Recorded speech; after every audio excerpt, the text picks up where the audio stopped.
bir zinaney ki bejayin ki adamsının yüreğini hoş etsin, bejayin ki adamsının yüreğine sekinet o cahillik versin. Huday taş etsin bir zinaney ki adamsına hıyanet edip de yine bir erkek bilen irtibat atıp adamsının yüreğini tikip alet ya. Yiğitine havet ya, o kızım zehir et ya. Sen ilmi işe var mı ya? Oncanlı ya, vakti ki kuşide gören peygamekle okuyum dedi ya. Vakti ki bir gurrunları göremde ki anam men bilen etmeyen şu huylarını yine bir erkek bilen ediptir, yüreğim tikip ara olup var ya.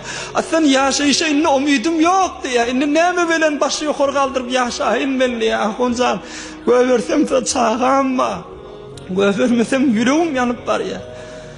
Bir şunun günahını fikret, bir şunun günahını fikret, bir şunun günahını fikret.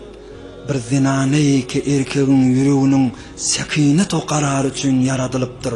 Şu zinanı gelip erkeğin yüreğine bıçak vursa, tike tike etse, cerih hedef. Kıyamet ne cevap vermeli bir yağdayı? Hudayın önüne neceri durup cevap vermeli ya yallığın havasın cemi. Peygamberimizin yanına bir sahabe geldi. Ya Resulullah, indi imraatun hiye min ahabbin nas iley. Lakin la temna'u yedul lamis. Kale tallikha. Ya Resulullah bir zinanı alın deydi, bitirdi söyleyen özünü deydi. Yönü bir ayıbı var, her kim erkek el uzatsa deydi, sonra el uzatıp salamlaşıyor. El ver ya erkeğe deydi. Peygamberimiz deydi, talağın verdi o ver deydi. Derdi demez deydi. Mahtumuli söz aklın yetiyince, kıyametin kalan bikar yetiyince, tamuğdudur te dünyüdün ötüyince, yaman hatun, yaxşı eri duş geldi. Huday hiçbir erkeğe dayanıp bir yaman hatun duşurmasın.